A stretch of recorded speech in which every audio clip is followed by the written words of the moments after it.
turn to Section 1. Section 1. You will hear Bud and Annie talking about their families. Look at questions 1 to 5 on the form now.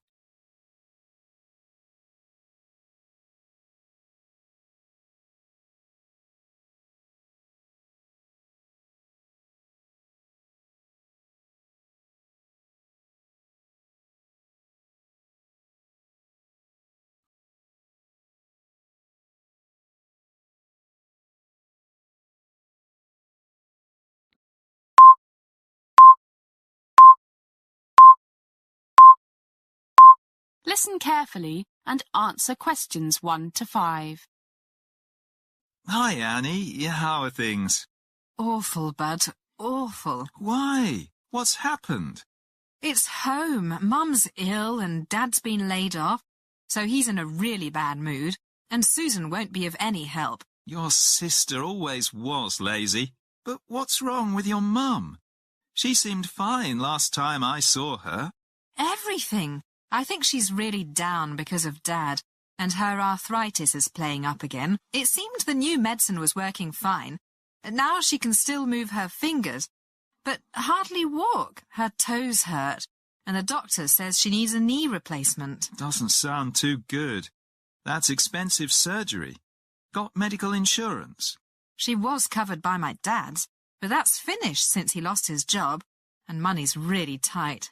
A new knee costs about $10,000, so she'll have to put up with it for a while. God, that's awful. Maybe I should mention it to my uncle. The one who used to work at the hospital. What could he do? I don't know, but he knows all the doctors, and maybe there's a way your mum could get the operation done cheaply. It'll have to be really cheap, because they're having a problem paying the mortgage. And my sister won't help out. She's so selfish. Well, I'll give a try. But what's this problem with your sister? Since she won that beauty competition, she thinks she's been acting so high and mighty. Won't even help Mum with the housework. Look at questions 6 to 10.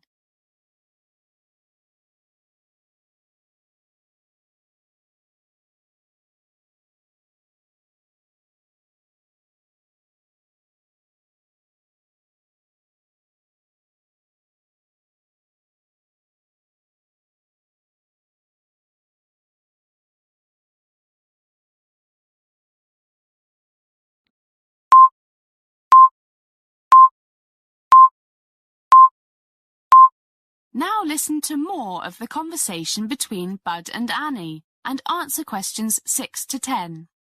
Won't help your mum? No, spends all her time in front of the mirror, trying on different lipsticks. Sounds like my cousin. You know her, I think, Marianne, that works at the Holiday Inn. Yeah, I met her at your party, but she seemed very nice. She is till you get to know her. Miss Charming. But she's really conceited, especially since she got promoted. Always putting people down. What about your dad's company?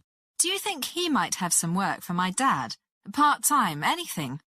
He just got this big contract for the new supermarket, so he might be looking for some people.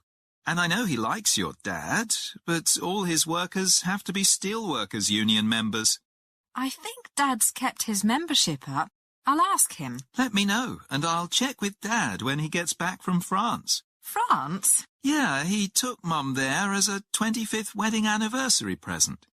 Gosh, it's 5:30. I'm late for work. Gotta fly. See you, Bud. See you. That is the end of Section 1. You now have some time to check your answers.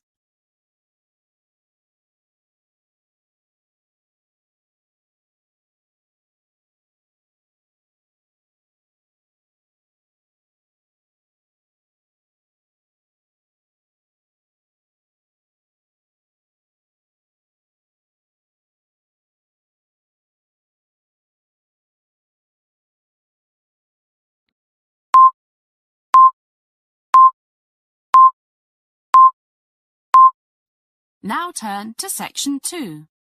Section 2. You will hear a bank manager talking about money management. First, look at questions 11 to 15.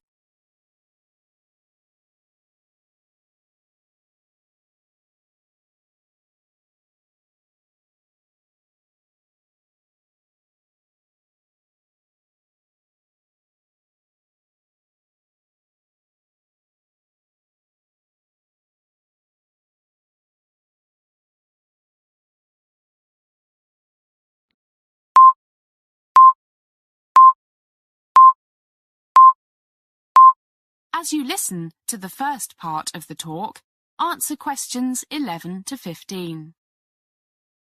Good morning, everybody, and welcome to one of the Hong Kong's bank's lectures on money management. I'm John Rogers, and I'm the manager here. Money, they say, makes the world go round. Well, it is true that your world can come to a grinding halt if you have no money. I know you all agree, because that is why you have come here today. Okay, money. What do we want to do with it? Most people want to enjoy the money they earn today, but also put some aside for a rainy day, the kids' education, that big house in the country you've always dreamed of, and, of course, retirement. In other words, they want to invest it. So let's talk for a little while on spending money wisely today, and then I'll talk about the various types of investment you can make. The first question is, how much of your income should you enjoy spending today, and how much should you save for the future? And the answer is different for different people. It depends on things like age, your health, how many children you have, etc. Well, my initial answer is, write out a budget for the necessities: food, rent, mortgage, and loan payments, clothing, health insurance, things like that.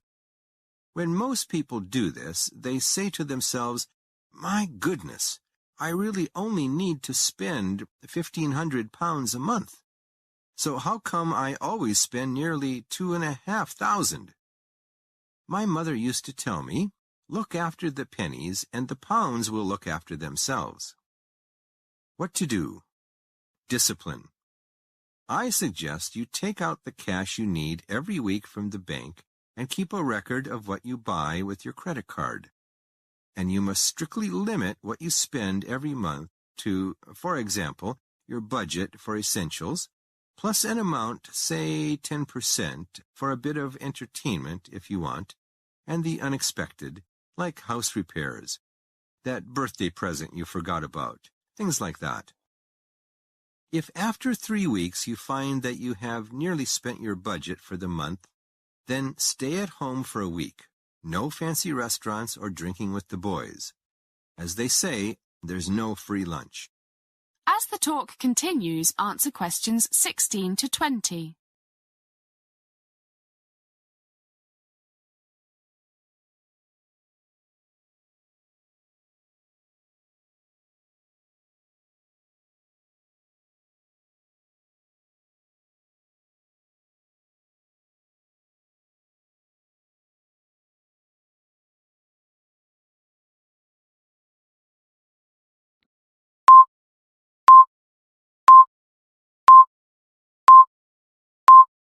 Okay, so what do you do with the money you don't spend?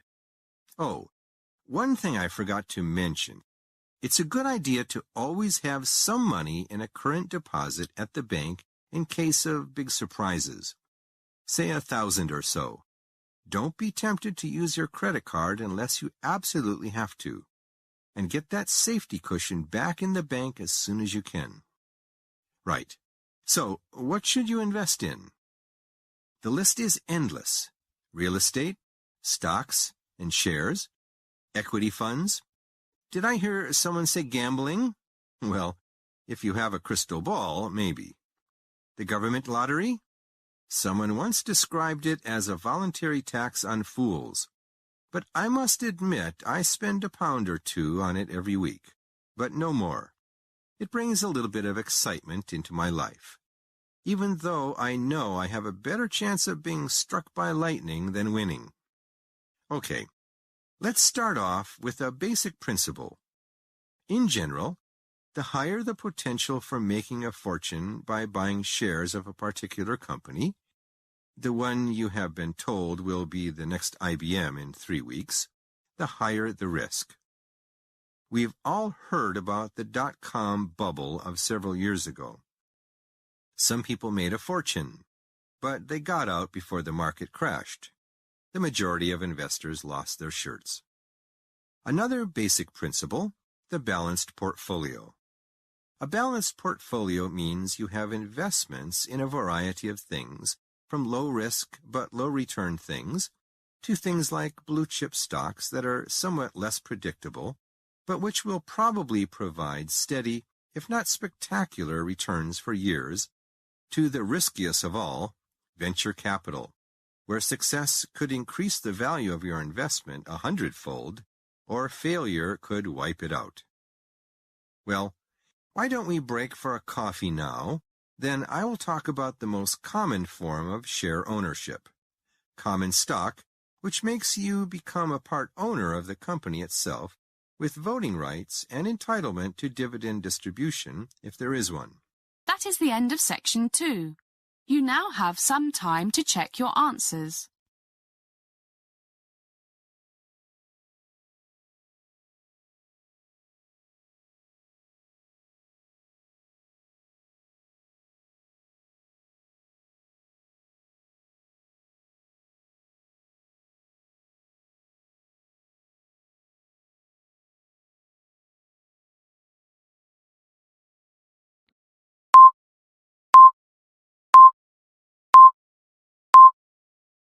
Now turn to section 3. Section 3. You will hear a college professor and 2 students talking about a course on shooting video projects. First, listen to the first part of the conversation and answer questions 21 to 25.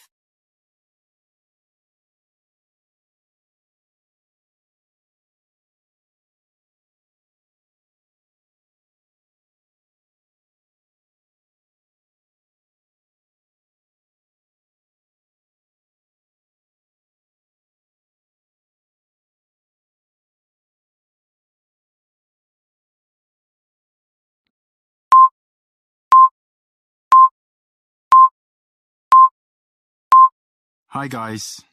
Hi, Professor Edwards. What's happening? Well, the department head just told me I've got to teach this course on making video documentaries. I know you two are really into videos. That documentary you made last term on homeless people was fantastic, and I've never thought this course before. I'm an old-fashioned film man, so I thought I'd get some suggestions from you on how to design this course. Well, I don't know if we can be much help, but we'll try. How exactly do you think we can help you? I suppose the first thing is, how much do most of the students know about video cameras? I don't want to waste time telling them stuff they already know. Actually, some of them have video cameras, but they only use them for home movies, that type of thing. Yeah, I don't think many of them know much about their cameras. Just point and shoot. So maybe I should start with the basics of the video camera. I think so. Otherwise, they will just put the thing on automatic and lose out on a lot of really good things you can do if you control the camera more yourself. I agree. But do you expect everyone to have their own video camera? Too expensive for a lot of them, but they can rent them. Doesn't cost too much. £5 to £15 a day, I think. Depends on the model. The thing I'm most interested in is getting them to plan their projects properly and be creative in their use of what they've got. Doesn't the film department have some cameras students can use? I checked that out. They've only got 3. Probably not enough. Do you think they need broadcast quality cameras? You know, 3 CCDs, expensive stuff. As the conversation continues, answer questions 26 to 30. You now have some time to read questions 26 to 30.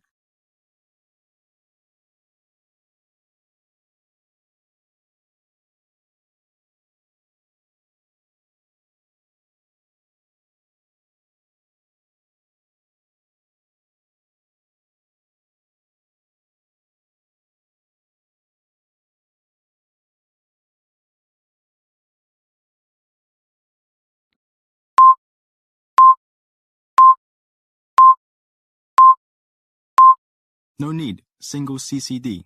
A bit of zoom. Wide angle for indoor stuff and scenery. Basic functions will do. You mean camera angles, shooting from interesting positions, creative lighting, that sort of thing. Kind of. But that's much the same as you teach in your film courses. Guess you're right. But I want to think of things you can do with a video camera that you can't do with a film camera. Aha, secret shooting. Much easier to film people without their knowing with a tiny video camera than it is with a big film camera. Make a little hole in your pocket and off you go. And if you're not happy with something, you just erase it and do it again, if you can. Good point. But there's a question of privacy here. Is it fair to film people without their knowing? Unless you're a cop or something. I suppose it's not, but it's often the only way to get what you want. I don't worry about these things. I just want to make good movies. Can't always do that if people know you're filming them. Well, I've never been taken to court for filming people without their knowing. But I agree, sometimes you have to. That is the end of section 3. You now have half a minute to check your answers.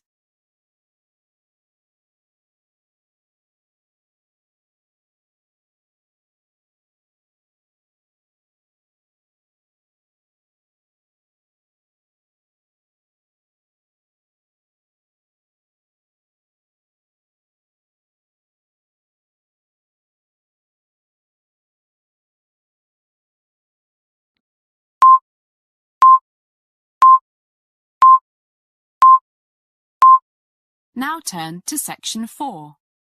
Section 4. You are going to hear a lecture about various issues in land management and ownership systems by Professor Fred Roberts. You now have some time to read questions 31 to 40.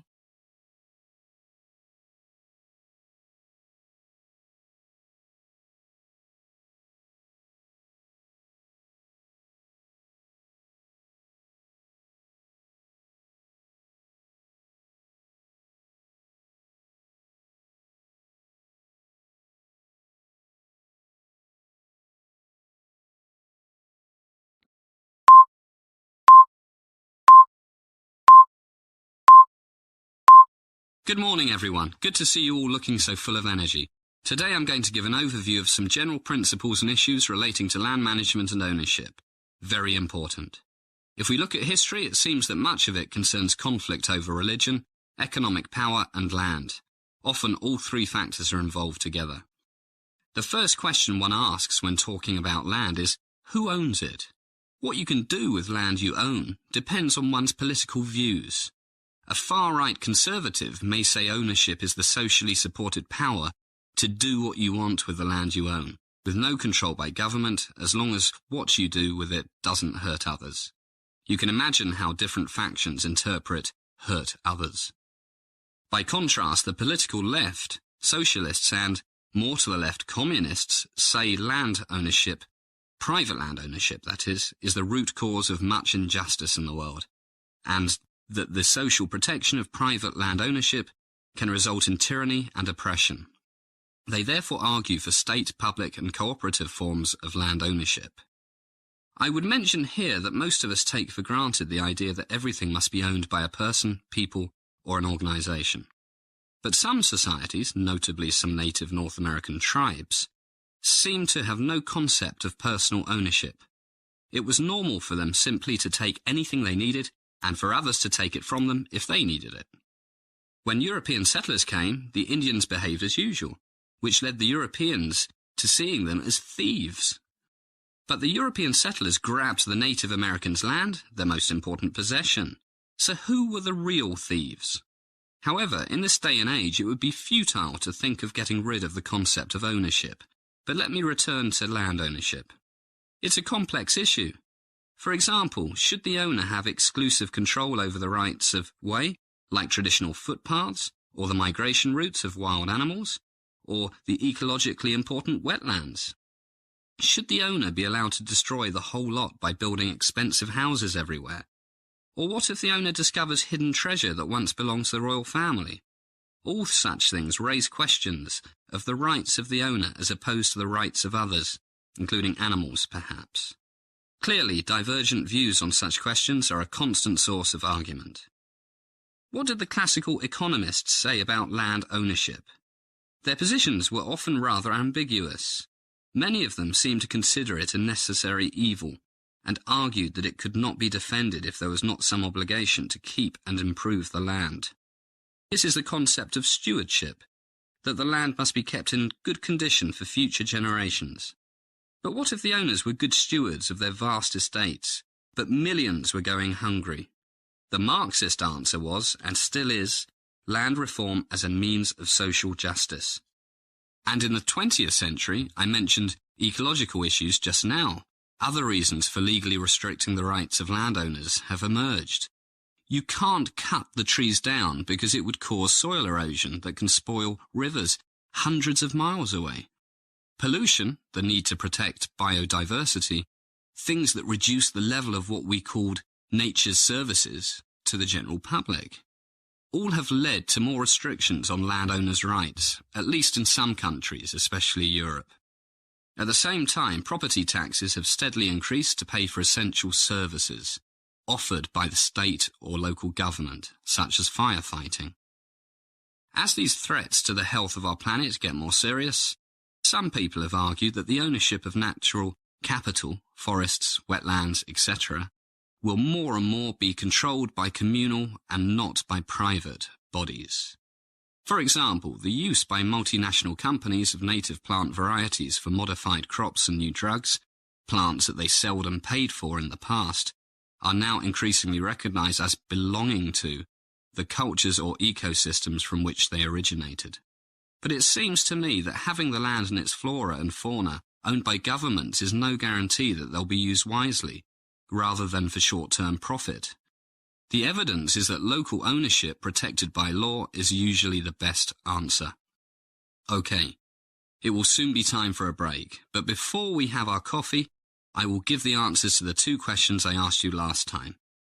What are the differences between leasehold and freehold? Essentially, the former allows possession for a limited time, while the latter is a special right granting the full use of real estate for an indeterminate time. In this country, most houses are sold with the land and the house itself freehold, whereas many flats are sold with a lease which was issued by the freeholder to the original leaseholder. The flat is then effectively owned by the leaseholder for an agreed number of years. That is the end of section 4.